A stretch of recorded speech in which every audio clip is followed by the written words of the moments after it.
Good morning and welcome to United Flight 18 headed to Frankfurt. This is me, rushing through announcements and drink service for my passengers on my flight to Frankfurt.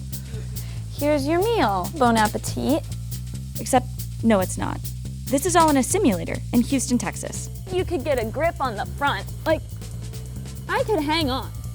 I've always wondered how hard it is to be a flight attendant, so I asked really nicely, and the United Airlines team has agreed to let me come to their flight attendant training school to see if I have what it takes. The drink cart looks fun, it seems like they have great travel perks. How hard could it be, right? Oh God. This is where I learned that flight attendants go through a bunch of really scary emergency training that you should hope you never see. Sir! My day at the school built up to my training for the worst possible kind of crash. A water landing where we have to float on the rafts and wait to be rescued. This is like the parachute game in elementary school if it was in hell.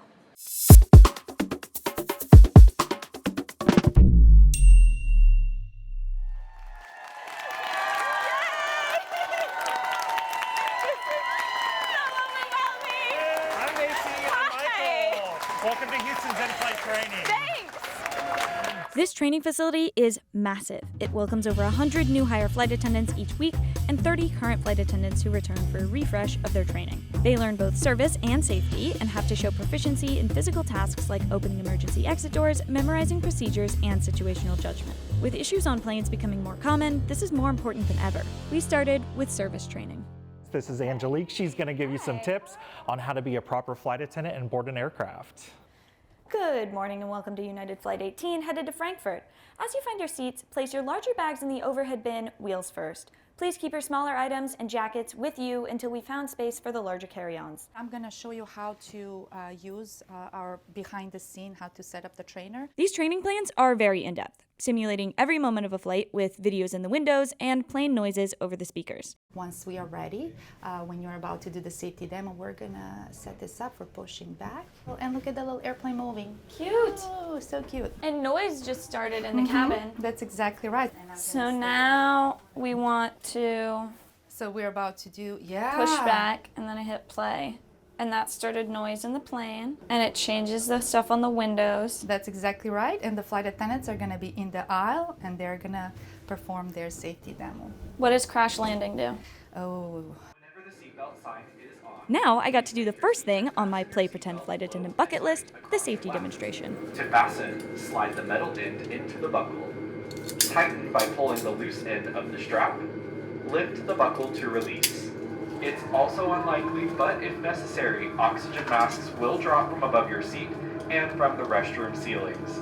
If a strap appears and you cannot reach the mask, firmly pull the mask to extend the plastic tube and start the flow of oxygen. Place the mask over your nose and mouth. Slip the elastic band over your head and tighten the straps. Oxygen is flowing even if the bag does not inflate. Put your mask on before helping others. Next on my bucket list was playing pretend in the kitchen. What we utilize is open body language. Imagine that every single customer, you want to hold them and not give them a kiss, but just like, welcome Big them. hug. Friendly hug, European hug. All right, so let's celebrate. Okay. What a beautiful flight to Frankfurt we're gonna have. Cha-ching! Woo! Yay! Pardon me, excuse my reach, and then you're gonna go ahead and serve the window first. I will not spill Logo these on facing you. the passenger. Look at that. You're amazing. So you don't have to Pardon step my in. reach. Oh, look at you. You have muscles. Okay. The person behind me, can you talk to him? He keeps kicking my seat. You got it. What's your problem? No, not like that. That was beautiful. We'll work on those de-escalation. Yes. I obviously wasn't taking this the most seriously, but it was harder than I thought, especially since I've never been a waiter before, so I was mostly worried about spilling the tray of drinks on the passengers. This element of the job is really important though, since this in-flight service is how many carriers differentiate and justify the costs of a first-class seat. Pardon my reach, and then maybe I just sort of hand her that. Yeah, you can handle Okay. that. Excellent job. Beautiful. Wow.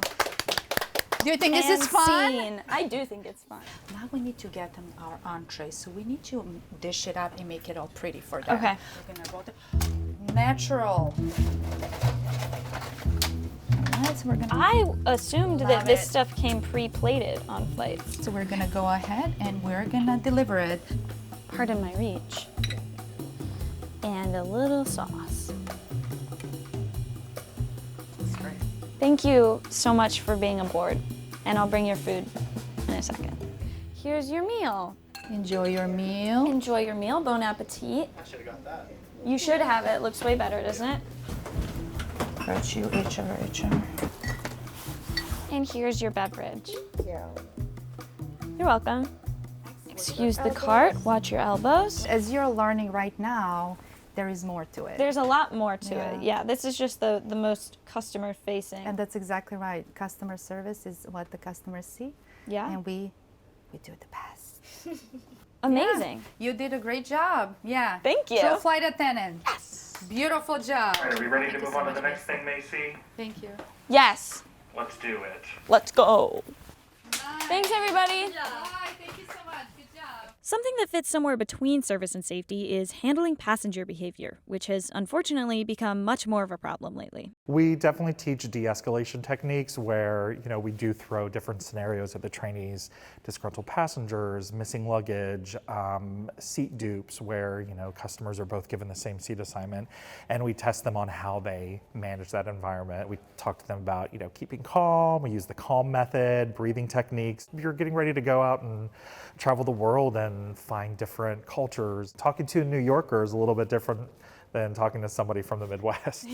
I wanted to hear more about these issues that flight attendants face, and from someone who doesn't work at United, so I found a different flight attendant who could fill us in. Also, to stay on theme, I recorded in my friend Jordan's fake plane in his studio. What are some of the difficulties of the job that make being a flight attendant different than your past office jobs? Obviously, the schedule, that is something that I found appealing because I'm a person who can sleep whenever and I'm very good with the flow. The schedule is seniority based, so you bid for days off as well as the trips you would like to work. So when you first start, you may not get all the days off you want, but as you grow in your seniority and more new people come in under you, you have more control over your days off. That's very transparent when you become a flight attendant. Everyone is very open about how difficult, particularly the first year, can be. Here's another quirk of the job. Flight attendants are paid for all of the hours that they work, but they're paid two different rates depending on whether they're actively working or just waiting around between flights. So when I'm hanging out in the airport on a short layover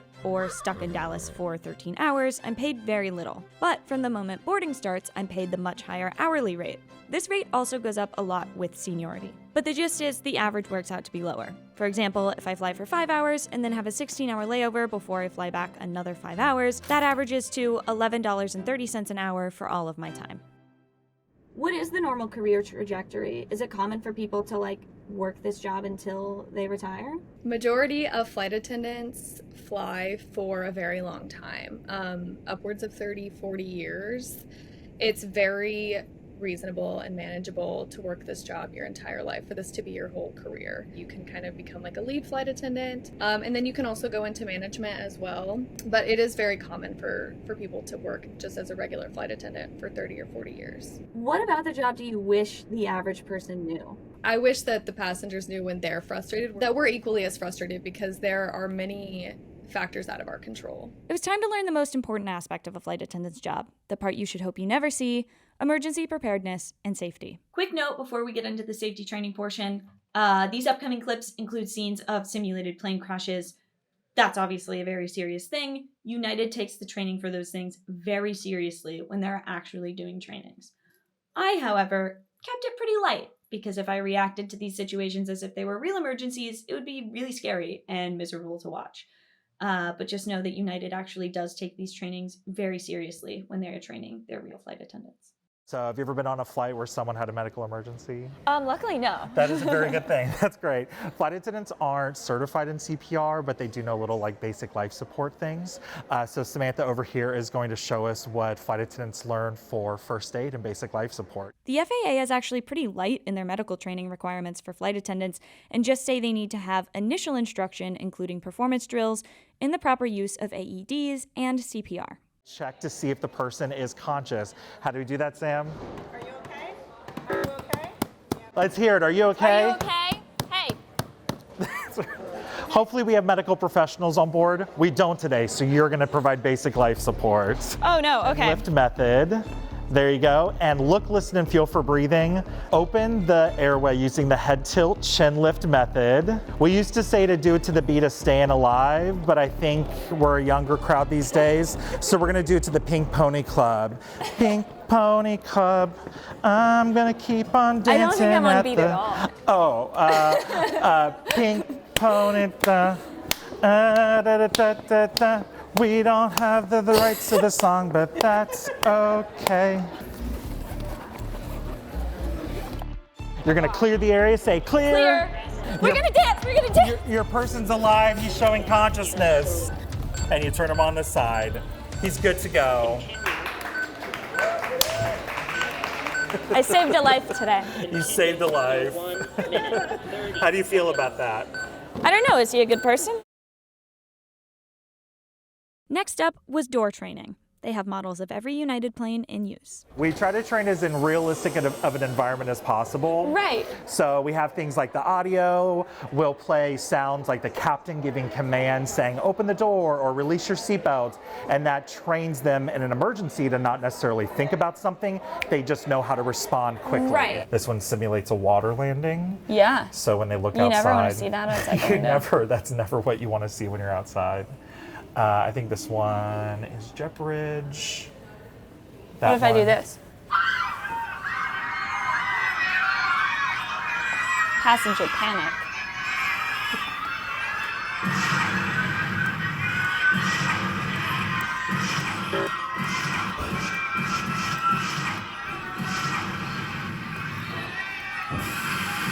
This is why you always want me in the exit seat.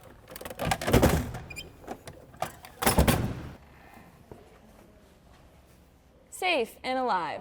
Sick. 737s too, that's a scary plane. You gotta know how to exit those. Boeing, am I right? In order to successfully be a flight attendant, you have to demonstrate that you have the ability to get all customers off an aircraft in under 90 seconds. And United is fortunate enough to have this evacuation trainer, the only one of its kind in the industry. Okay, let's do that. Let's evacuate this plane, because this thing is going down.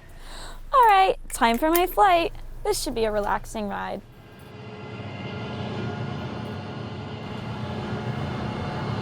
Brace, brace, brace. Brace, brace, brace, brace, brace, brace, brace, brace. Oh no, my plane's on fire. Brace, brace, brace. Release your seatbelts and get out. Release seatbelt, get out, leave everything. Stand back, stand back. I don't want to leave my stuff. Stand back, stand back. Oh no, my bag. I really want it. Michael, we're gonna die. Run! Slide, get away from the plane. You, help at the bottom, send people away. Jump this way, slide, get away from the plane. Jump this way, jump this slide, get away from the plane. Okay, that was good. Amazing. Thanks, Michael. I'm coming back up. What's been your favorite thing so far? Maybe this. Yeah. This is so dramatic. Now it was time to try this drill as a flight attendant. What are the odds a fire happens twice? Flight attendants, please be seated for departure. Wow, I can't believe it's finally time for my first flight as a flight attendant. Everybody out! Every man for himself, get out! Get out of the plane! Back, stand back. Get out of the plane, go! Stand back, stand back. Get down the slide! Get out of here! It's like Lost! Find your alliances! Jump this slide, get away from the plane. Do you see anybody? I don't know. Check the flight deck, let's go. Oh my god! Is there anyone in the cabin? Everybody out! Everybody out! Oh my god, he had his AirPods in! Sir! Sir! Oh, he's drunk. Typical. Okay.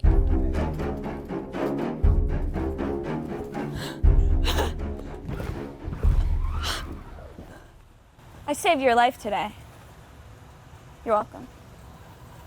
Now that I had proven my ability to maintain my calm while evacuating a plane in a crash on land, I still had to prove that I could replicate this in an even worse situation, a water landing. What's a scenario where you already know that you're going to crash, but you have enough time to do something like this? There's a problem with the fuel line, or the aircraft experiences some kind of mechanical failure, then the pilots would brief the cabin crew, the flight attendants, to prepare the cabin for an emergency. In those instances, you may have anywhere from 5 minutes to prepare the aircraft. You could have an hour to prepare the aircraft. I imagine the hardest part about that is telling people, hey, this plane is going to crash in 1 hour.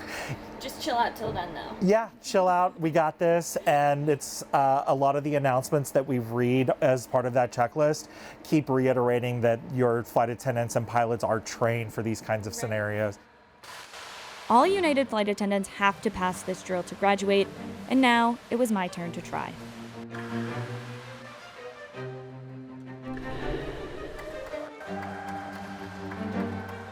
After evacuating passengers and keeping them calm, you have to swim to the raft and prepare for what could potentially be days at sea. Each raft has a GPS locator as well as minimal food rations. It was hard enough to do this in a heated indoor pool with other trained flight attendants, but flight attendants have to be prepared to do this with passenger volunteers helping, in the dark or even in the rain. We're faster!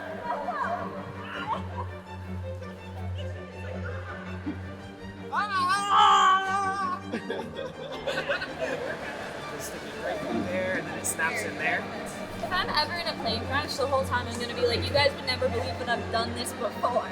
We did it! Good job. All right. We're safe! Woo! This is like the parachute game in elementary school if it was in hell. Okay, after 6.5 hours, you fit 6.5 weeks worth of curriculum in. You're not officially a flight attendant until you go through the whole course. You have a small wing pinning ceremony. So I had done all of my flight attendant training, or at least tried it all for a second. And on behalf of United, welcome halfway to the friendly skies. It was way harder than I expected, and I have a newfound respect for flight attendants. There's a lot to the job that you just don't see on a normal flight, and I hope I am never in a position to see.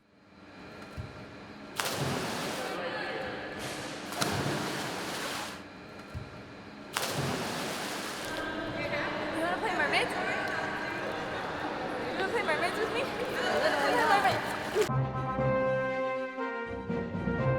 Welcome back, folks. It's Macy's last jump of the day. She's had a rough one so far. Let's see how she does. Great scores across the board. Well, you can't win them all.